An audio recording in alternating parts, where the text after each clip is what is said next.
nós temos aqui conosco a presença de um pastor, de um amigo, de uma família, que trará a palavra do Senhor nesta noite. Eu quero convidar o pastor Juraci Ribeiro de Souza, que veio juntamente com a sua esposa Júnia, que está ali no cantinho. Pastor Juraci Ribeiro, ele é pastor na Primeira Igreja Batista Cidade Líder, é também o nosso diretor executivo da Ordem dos Pastores Batistas brasileiro, é um querido amigo do estado de São Paulo, ele é secretário-geral também da Associação Batista Leste, Campo Leste. É um privilégio, um prazer, pastor, tê-lo conosco, pastoreia a nossa igreja, faz parte da nossa história também, mas vou deixar ele se apresentar um pouquinho melhor, tá bom? Pastor, que Deus te use soberanamente, poderosamente. Vamos orar pelo pastor Juraci. Pai querido e amado Deus, em nome de Jesus eu quero te louvar por este dia de festa. Te louvar pela vida dos meus irmãos que aqui estão e também pela vida do teu filho que aqui está junto da sua esposa. E que nesta noite trará a tua palavra aos nossos corações. Usa-o, Pai, para a glória do teu santo nome. Fala aos nossos corações, que o Senhor, ó Pai, seja engrandecido nesta noite. Que não venhamos sair da mesma forma que entramos, mas completamente transformados pelo poder que há na tua palavra. Sê conosco nesta noite, usa o teu filho para a glória do teu nome, em nome de Jesus. Amém. Pastor, fica à vontade, Deus te abençoe. Graças e paz, irmãos. É um prazer estar aqui com os irmãos mais uma vez, porque eu estive aqui em 83 a 86, mais ou menos. Mas eu tive o privilégio de ver muitos meninos bonitos, que olharam muito para mim e continuaram mais bonitos ainda. Porque todas as vezes que as crianças olham para mim, vão crescendo e vão ficando lindos. Né, Heber? Hein, Érica? E outros aí que estão perdidos por aí, não é? É um prazer poder estar aqui com os irmãos. Eu quero, em nome da Convenção Batista do Estado de São Paulo, 1.700 igrejas, parabenizar a Igreja Batista Boas Novas. É isso aí? No meu tempo era a primeira Igreja Batista em São Bernardo do Campo. Aliás, este nome deve ter sido eu que continuei com ele, não é? Porque eu peguei essa igreja aqui, na época que ela estava saindo da Batista Regular. E eu trabalhei aqui com os irmãos, e ela se tornou a Igreja Batista Convencional. Foi aí que eu aprendi esse negócio de diferença entre Batista e Batista Convencional, porque eu sempre fui Batista Convencional. Eu nunca imaginava esse negócio. E foi muito bom. Tivemos aqui o privilégio de batizar o Antônio. Antônio, aquele homem bonito. Estou falando, só era olhar para mim. A irmã Docas, nós trabalhamos bastante tempo aqui. A irmã, olha, você vai me perdoar, mas são muito tempo, né? Como é o nome da sua mãe, Érica? Adaí. E Elias, eu lembro, viu como é fácil? Mas é um prazer muito bom estar com os irmãos e todos aqueles que eu reconheci aqui, né? Rosemiro, Vitória e outros irmãos aí. Outros eu não conheço, tá? Eu esqueci. Isso, afinal de contas, passou o tempo, não é? Eu continuo mesmo, viu? A voz mudou, o cabelo um pouco, mas eu continuo igual. É um privilégio, mais uma vez, podermos estar aqui, então, em nome da nossa convenção, parabenizar a igreja pelos seus 70 anos. Também não só a convenção parabeniza, mas a Ordem dos Pastores Batistas do Estado de São Paulo. Eu sou o diretor executivo, trabalho aí com mais de 3.000 pastores, e um deles é o Diego. Além daquele que saiu daqui, que era muito meu amigo, e todos os outros, Hélder, Edno, todos eles. São nossos conhecidos. E amanhã eu completo 1 mês de casado. E eu quero apresentar a minha esposa, que se chama Júnia. Só lembrar do texto bíblico e tirar o S, tá? Lá é Júnias, e ela é Júnia. Quero que ela fique em pé, por favor, essa moça bonita, é minha esposa, e estamos casados, amanhã faremos 1 mês. Deus me deu este tesouro e dizem que eu sou presente para ela. No casamento, o pastor, que é muito meu amigo, o pastor Osmar Teles Dias, fixou muito essa expressão. Júnia é um tesouro para o pastor Juraci e o pastor Juraci é um presente para ela. Nós estamos andando já há 23 anos, pastor e ovelha, e eu não ia casar, ela sabia disto, e nem ela também queria casar. Mas Deus mudou tudo. E aí nós casamos e estamos felizes. E vamos continuar felizes porque nós somos sempre felizes. É um privilégio poder então trazer uma palavra aqui para os irmãos nessa noite. Eu sempre fui um pastor aqui muito bravo, muito sério, não é? Né, Érica? Sempre muito. Todo mundo tinha medo do pastor Jura. Mentira, brincadeira. O pastor Jura sempre foi uma graça aqui. Sempre foi um privilégio poder estar aqui com os meninos e verem crescer. Irmã Diva, Valdenita, né? Aquela lá, né? A irmã Anitta, foi minha ovelha, viu? Conheci bastante. Brinquei muito com o menino dela. E com o Júnior. E também com a Beth e a Jerusa.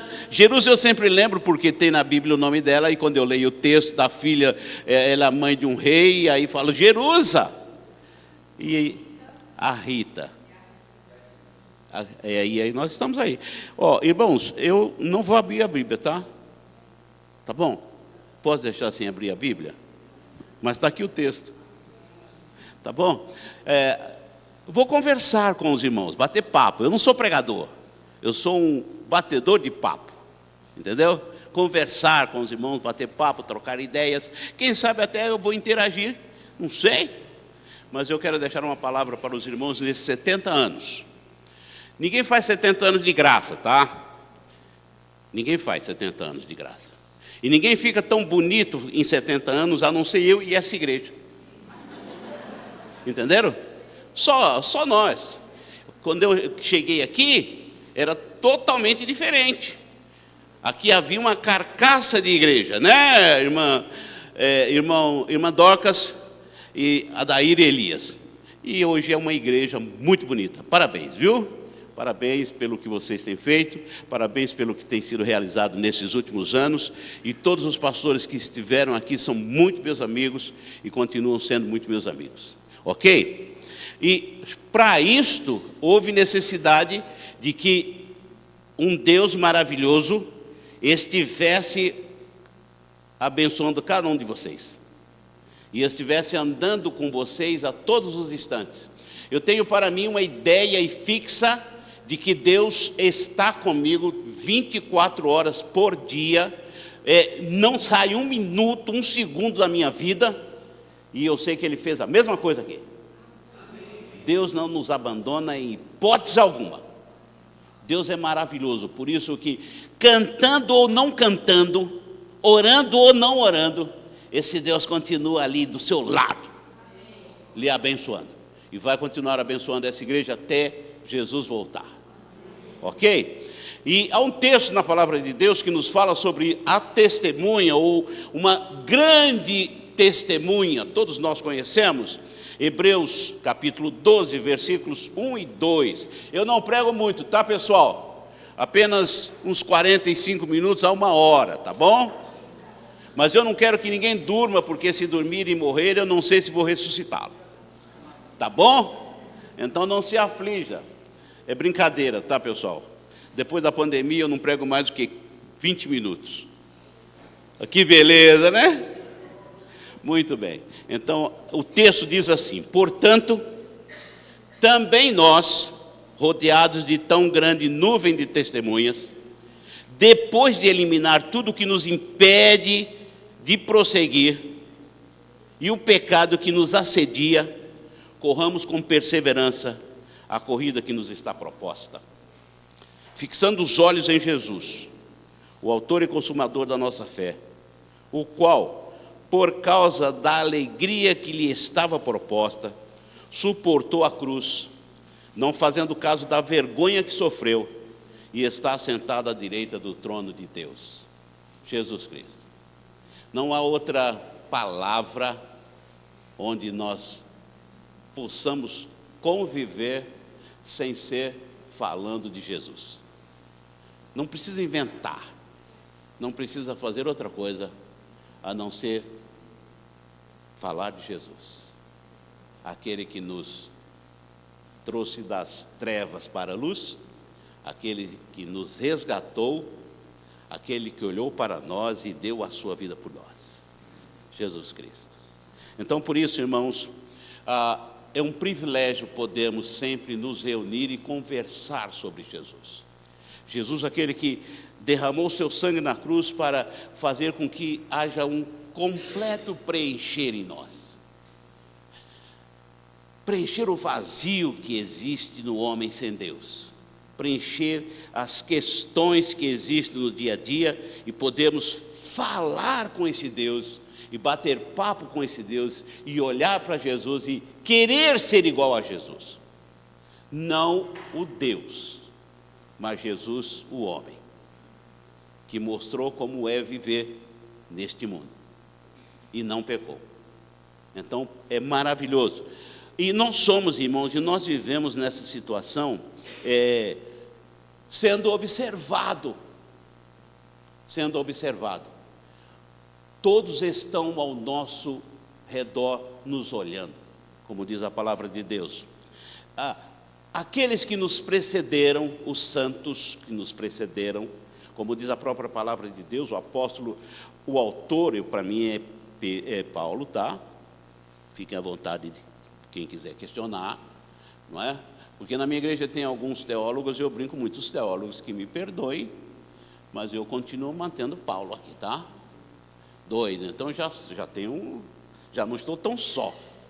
E ele diz assim, olha pessoal, houve sempre no decorrer da história do povo de Israel uma quantidade enorme de testemunhas, e que sempre observou e acompanhou e decidiu como fazer, e andou durante todo esse tempo olhando o povo de Deus. E a coisa mais impressionante e mais interessante é que Deus, lá no Jardim do Éden, conversando com Adão e dizendo, olha, você fez aí uma bobagem junto com a Eva, mas eu vou levantar alguém que vai esmagar a cabeça da serpente, que é o próprio Deus, na pessoa de Jesus Cristo.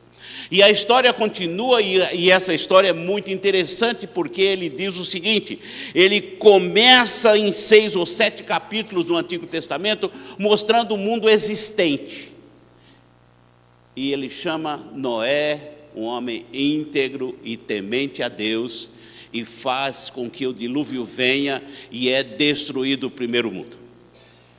Mas levanta deste povo mais um homem, que é Abraão, e diz, sai da tua terra e do meio da tua parentela, e vai para uma terra que eu te mostrarei, e far-te-ei uma grande nação.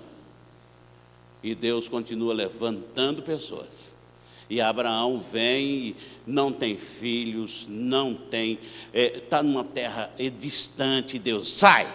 E ele vai, para no meio do caminho, mas continua, e ele continua acreditando, como sendo o pai da fé. E Deus diz, calma, você vai ser pai de uma grande nação. E quando ele está completando os 100 anos, Deus dá a ele Isaque.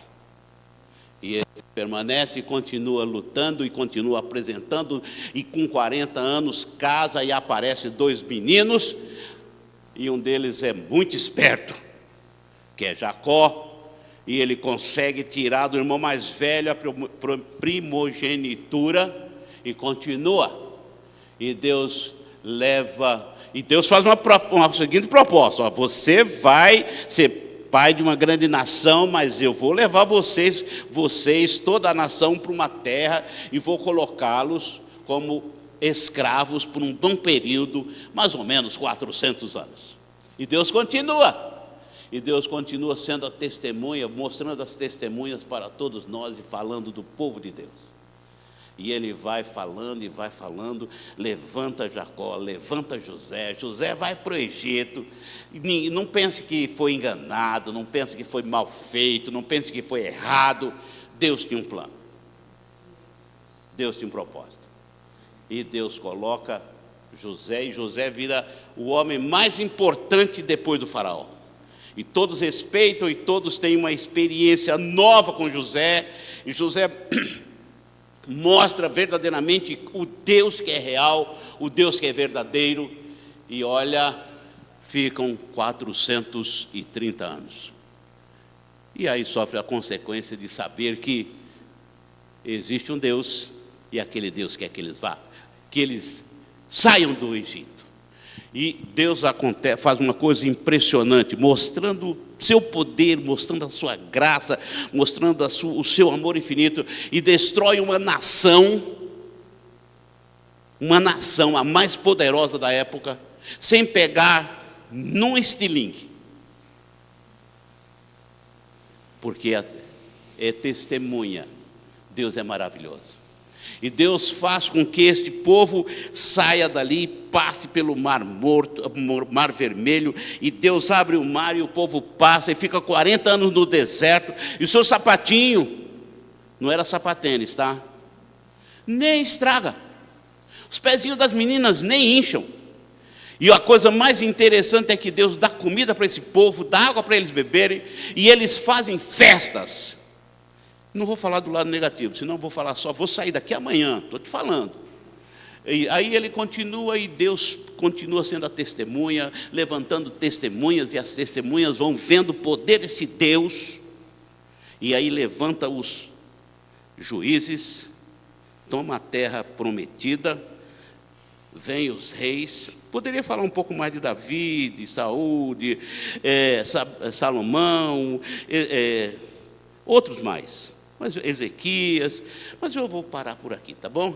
Mas vou continuar a história, até chegar em Jesus Cristo, este que derramou seu sangue na cruz, para nos resgatar e nos trazer para a sua presença.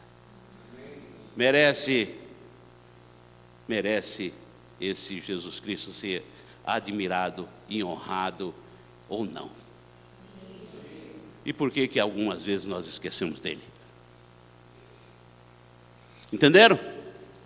Irmãos, olha para a palavra, leia a palavra, e os irmãos vão ficar impressionados com o poder deste Deus, e a ação plena desse Deus, tirando pessoas, resgatando pessoas, e mostrando para o mundo que nós somos especiais. Você não é igual ao mundo, você é diferente. Coloque isso na cabeça. Eu não sou igual ao mundo. Eu fui tirado de lá. Fui resgatado de lá. E fui trazido para estar aqui, olhando, cantando, glorificando e bendizendo o nome de Jesus. Então não posso voltar atrás e nem fazer como aquelas pessoas, ou aqueles do Egito, aqueles que vieram do Egito, que olhavam para trás. Mas sempre olhar para frente. E nós vamos verificar que a igreja tem uma importância exponencial nesse momento. E a sua igreja é isto. A sua igreja é para ser diferenciada. É para que todos passem aqui e vejam que há um Deus verdadeiro, um Deus que transforma, um Deus que muda a vida da gente, um Deus que completa cada um de nós, um Deus que nos faz viver e fazer de nós novas criaturas. Entendeu? E nós temos que passar por este mundo nos preparando para continuarmos sendo igreja e continuarmos comemorando muitos anos até recebermos a vinda de Jesus. E por isso que ele nos diz, deixe todo o embaraço. Deixe todo o embaraço. Esqueça o mundo. Esqueça as coisas que o mundo nos oferece. Esqueça todas as coisas que trazem prazeres físicos. Todas as coisas que nos levam a andar para trás. E vamos fixar a nossa vida em Cristo, mudando as nossas vidas a cada dia, transformando as nossas vidas, não concordando com o que o mundo faz, porque nós somos o contrário do mundo, mesmo vivendo nele, mesmo estando nele. Então, por isso que o autor fala assim: tire todo o embaraço, tire todos os empecilhos, arranquem todas as coisas, deixem todo o pecado. Irmãos, nós estamos vivendo hoje numa situação que não há mais pecado, não é verdade? Tudo é normal, e não é verdade. A palavra de Deus nos diz que o pecado existe, e que ele faz com que haja separação entre nós e Deus.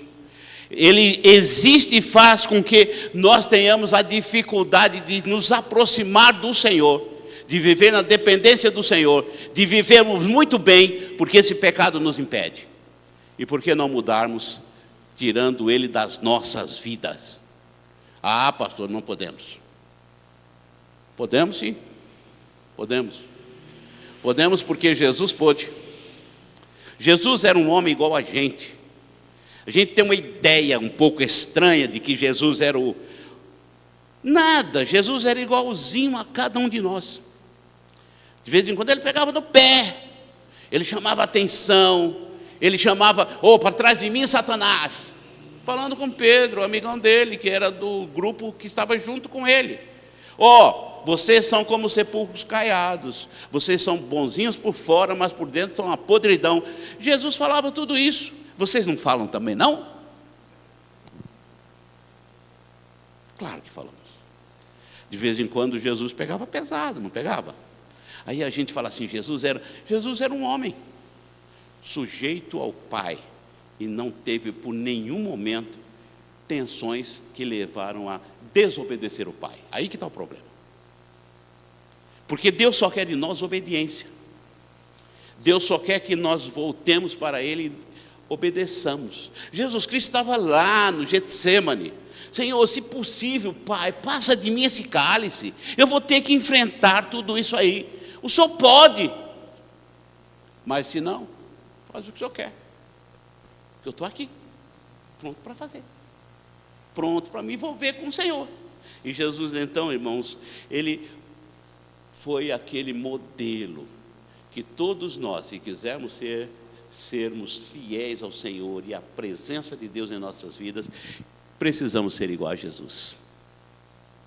Então, afaste de você todo o embaraço, tire de você o pecado que rodeia você, porque tem uma testemunha, as testemunhas estão nos observando.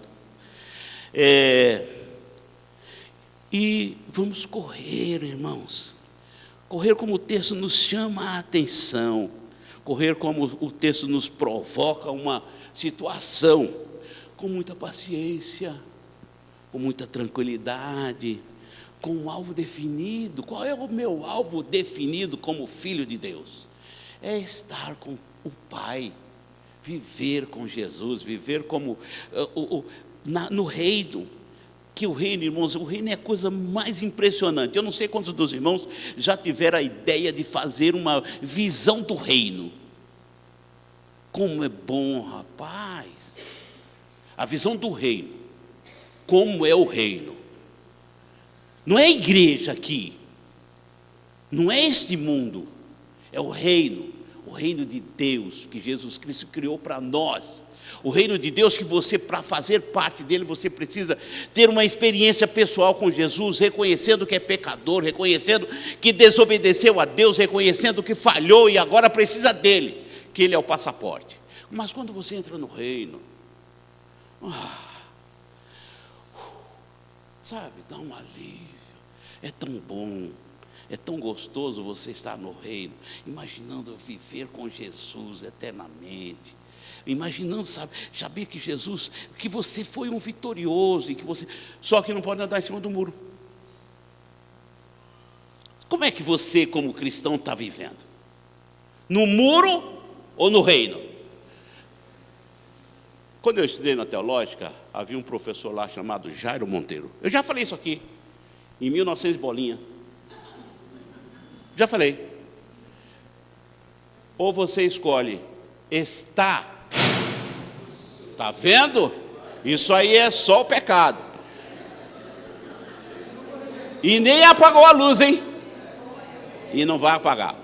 Perceberam?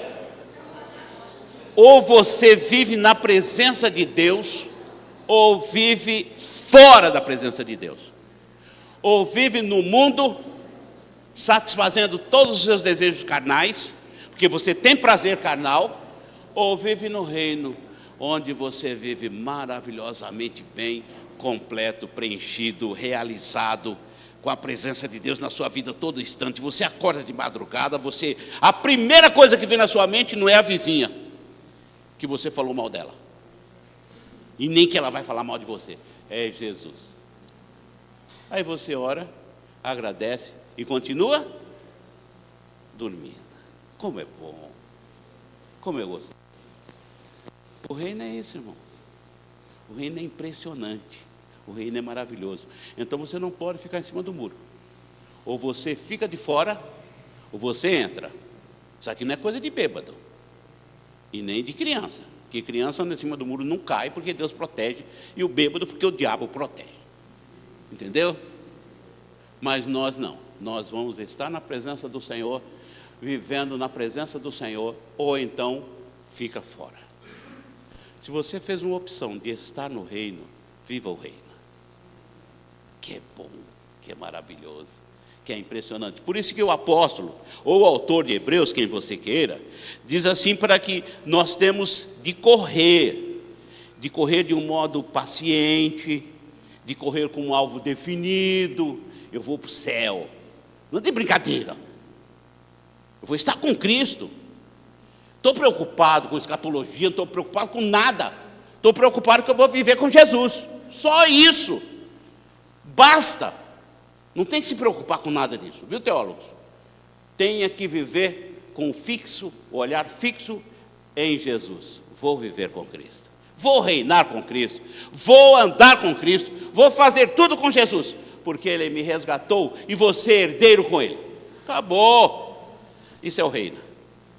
E essa igreja vai continuar pregando o reino e vai pregar por um tempo bom até que Jesus volte. Ok? Então, observe, nós vamos ficar sempre fixado com o olhar firmado no Senhor, desenvolvendo a nossa salvação. Porque desenvolver a salvação não é criar coisas, levantar coisas do Antigo Testamento, não é isso, não é fazer arca, não é fazer nada disso, é olhar para Jesus, que te deu um presente. Um dia você estava lá no mundo e Ele disse assim: olha, eu vou lhe dar um presente, a minha graça. Acabou, acabou. Não é porque eu sou bonzinho não, é mesmo que eu seja, né? Todos nós somos bonzinhos, não é? Alguém aqui faz alguma coisa errada? Ninguém faz, eu não faço, entendeu? Porque eu sou muito bom. Mas Jesus veio e me deu a graça de salvar-me. Então esse é o melhor presente que eu recebi na minha vida, a graça de Cristo. E Ele diz assim: desenvolva isso, meu filho, você vai viver comigo, você vai estar na minha presença, todos estão te olhando, você não se preocupe, porque você vai estar na minha presença. Então nós temos, irmãos, que correr de uma forma bem impressionante. E com esforço extremo, não para ser salvo, porque Jesus nos deu o presente, mas para fugir do pecado. Não deixar ele rodear você, não deixar ele te pegar, não deixar ele te surpreender. Saber que você pode até levar um tombo, mas imediatamente vem Jesus e lhe levanta e diz: eu estou aqui, eu vou te levantar e vou andar continuando contigo. Se você tiver dificuldades de correr, eu corro contigo, mas vou estar junto. Esse é o nosso Senhor, é esse que vai nos levar eternamente para estar com o Pai. Por isso, irmãos, nós não temos nenhuma dificuldade, só tem um caminho, só tem um caminho, todos sabem. Aliás, decoram rapidamente esse versículo, não é verdade? Eu sou o caminho. Quem? Quem? Pronto, pode ir embora. Estão todos dispensados, já são crentes. Irmãos, esse é o caminho, Jesus Cristo, o Senhor. E Ele diz assim, olha, o autor e consumador da nossa fé. Nós temos que fixar os olhos, irmãos, em Cristo. Não mude, não desvie, não... Essa igreja tem um problema sério. O piso é muito bonito, mas na minha igreja é melhor. Por quê? Porque na minha igreja, lá na igreja que eu estou pastoreando, brincadeira, tá, Diego? Lindo isso aqui. É uma reta, sabe? Nós colocamos, deve estar lá no fundo assim, né? Colocamos um piso onde exatamente onde eu fico, eu olho, é uma reta. Falei, esse é o caminho. Olhando para Jesus. Então eu vou fazer com que vocês criem uma linha imaginária aqui, em cima desses quadradinhos, e olhem para Jesus, sempre, todas as vezes que vocês lembrarem de mim, que eu espero que lembrem muito, olhem para a reta, estou olhando para Jesus, o autor e consumador da minha fé. Este é que vai me levar a ter uma vida eterna, e este é o que vai me fazer completar muitos anos. E a Igreja Batista Boas Novas será bênção, será sempre bênção, será uma igreja que todos vão considerar extremamente relevante. E hoje eu estou aqui surpreso e feliz, porque Deus é bom. Eu estive aqui em 83 para 86 e olha, tenho memórias maravilhosas, viu, Weber? Tenho memórias maravilhosas, viu, Eriquinha? E esse menino bonito. Lindos. E também a Maria Vitória. Vocês lembram dela? Rosemiro. Irmão, eu nunca esqueço desse homem bonito ali, ó. Ele é um homem que carrega um bolo numa Brasília sem lambuzar a testa da gente. Irmão Antônio, porque eu não faço isso, nunca. Não me peça para carregar bolo, tá? Não me peça. Mas aquilo nunca esqueço, irmão Antônio, daquele bolo atrás da Brasília e eu lá. E ele permaneceu fiel ali naquele canto, motorista. Eu sou péssimo.